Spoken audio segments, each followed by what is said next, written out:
ओम नमो भगवते वासुदेवाय। श्रीमद्भागवत महापुराण की कथा।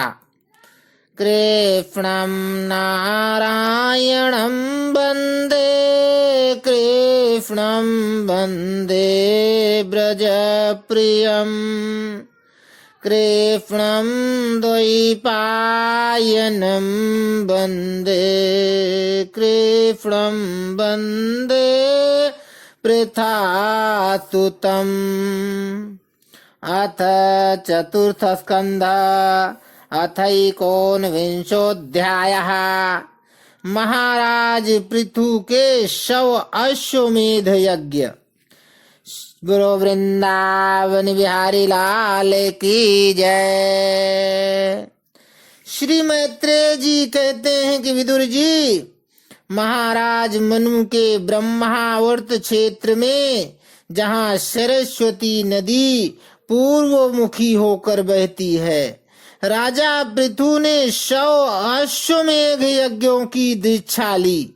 यह देखकर भगवान इंद्र को विचार हुआ कि इस प्रकार तो पृथु के कर्म मेरे कर्मों की अपेक्षा भी बढ़ जाएंगे, इसीलिए वे उनके यज्ञ महोत्सव को सहन न कर सके। महाराज पृथु के यज्ञ में सबके अंतरात्मा सर्वलोक पूज्य जगदीश्वर भगवान हरि ने यज्ञेश्वर रूप से साक्षात दर्शन दिया था। उनके साथ ब्रह्मा, रुद्र तथा अपने अपने अनुचरों के सहित लोकपाल गण भी पधारे थे। उस समय गंधर्व, मुनि और अप्सराएं प्रभु की कीर्ति गा रहे थे।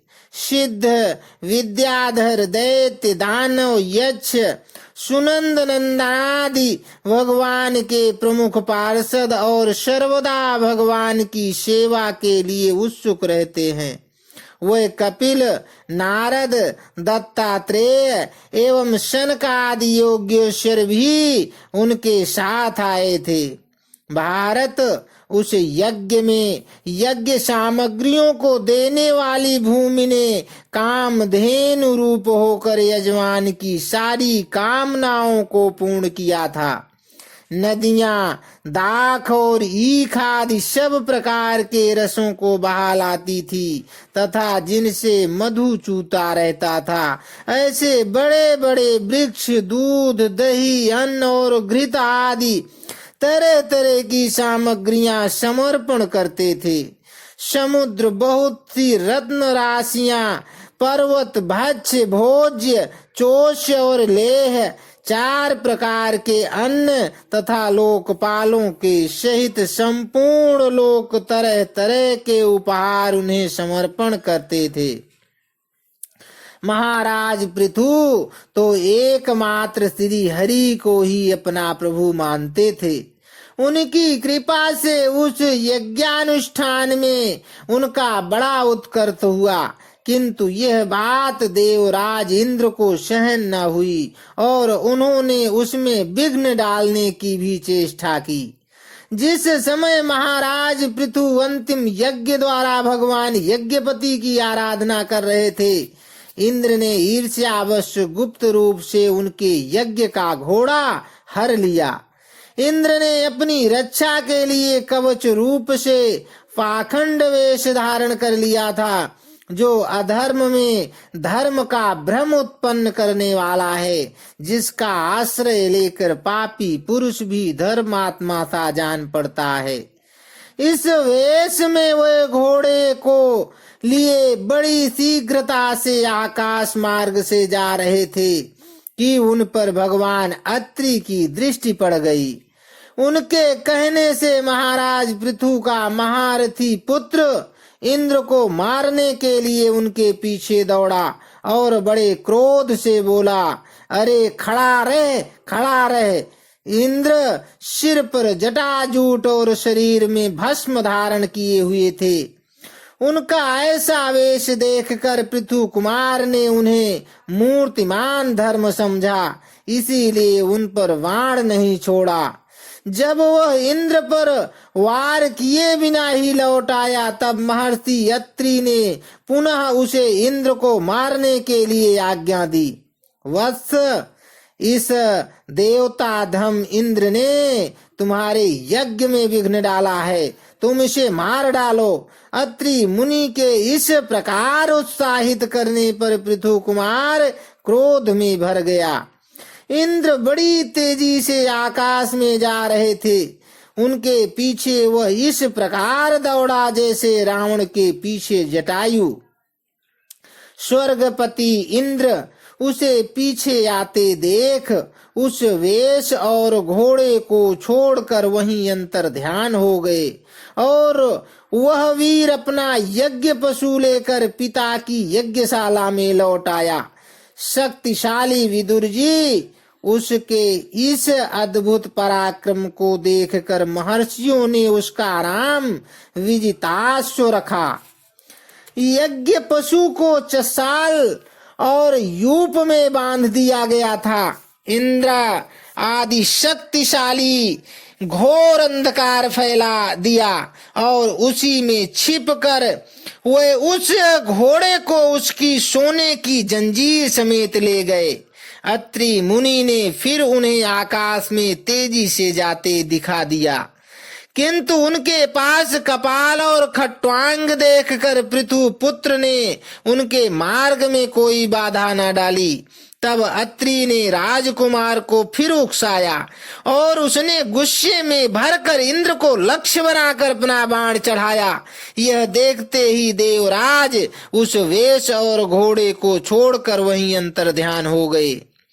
वीर विजिताश्व अपना घोड़ा लेकर पिता की यज्ञशाला में लौट आया। तब से इंद्र के उस निंदित वेश को मंद बुद्धि पुरुषों ने ग्रहण कर लिया। इंद्र ने अश्व हरण की इच्छा से जो वेश रूप धारण किए थे वे पाप के खंड होने के कारण पाखंड कहलाए।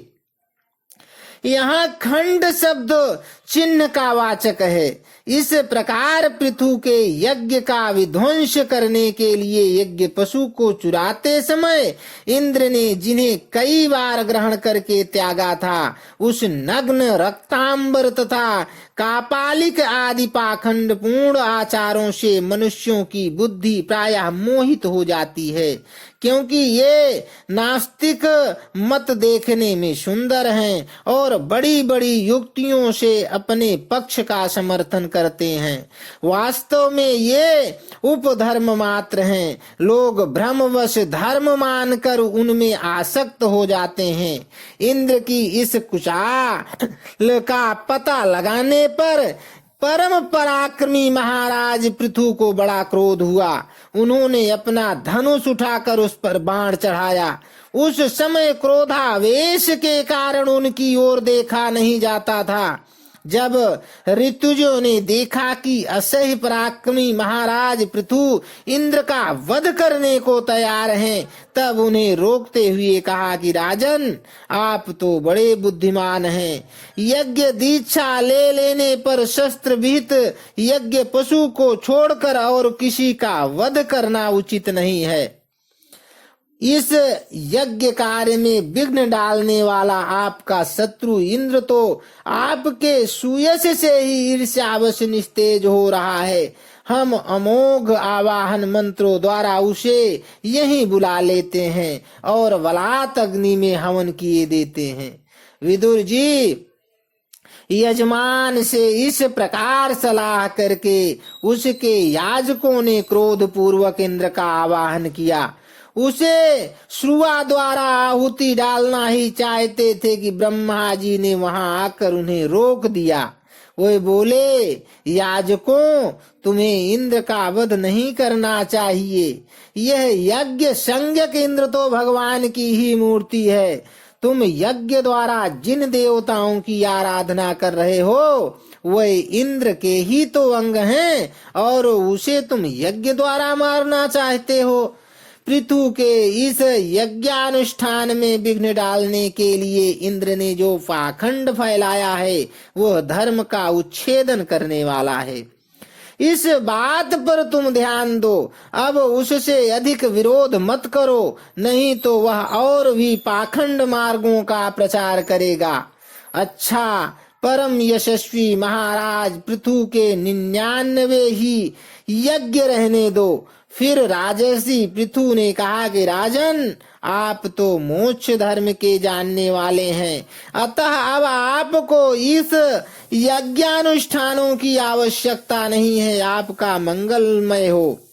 आप और इंद्र दोनों की पवित्र कीर्ति भगवान श्री हरि के शरीर है, इसलिए अपने ही स्वरूप भूत इंद्र के प्रति आपको क्रोध नहीं करना चाहिए। आपका यह यज्ञ निर्विघ्न समाप्त नहीं हुआ है, इसके लिए आप चिंता न करें। हमारी बात आप आदर पूर्वक स्वीकार कीजिए। देखिए, जो मनुष्य विधाता के बिगाड़े हुए काम को बनाने का विचार करता है, उसका मन अत्यंत क्रोध में भरकर भयंकर मोह में फंस जाता है। बस इस यज्ञ को बंद कीजिए। इसी के कारण इंद्र के चलाए हुए पाखंडों से धर्म का नाश हो रहा है, क्योंकि देवताओं ने बड़ा दुराग्रह होता है।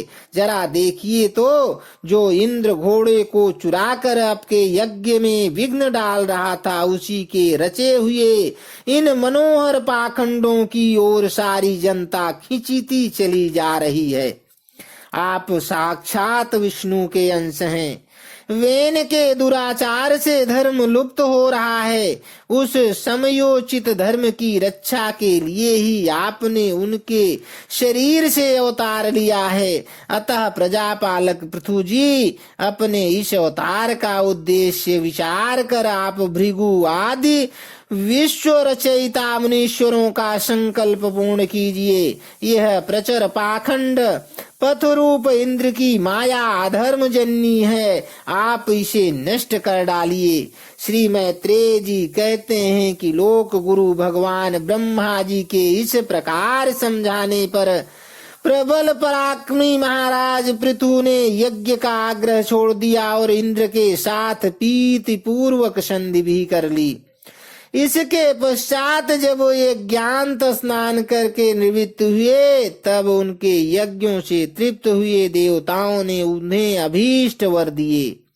आदिराज पृथु ने अत्यंत श्रद्धा पूर्वक ब्राह्मणों को दक्षिणाएं दी तथा ब्राह्मणों ने उनके सत्कार से संतुष्ट होकर उन्हें अमोघ आशीर्वाद दिए। वे कहने लगे, महाबाहो, आपके बुलाने से जो पितर देवता ऋषि और मनुष्यादि आए थे, उन सभी का आपने दान मान से खूब सत्कार किया। इति श्रीमद्भागवते महापुराणे पारमहंस्यां संहितायां चतुर्थ स्कंदे पृथु विजय 19वाध्यायः। बोलो वृंदावन बिहारी लाल की जय।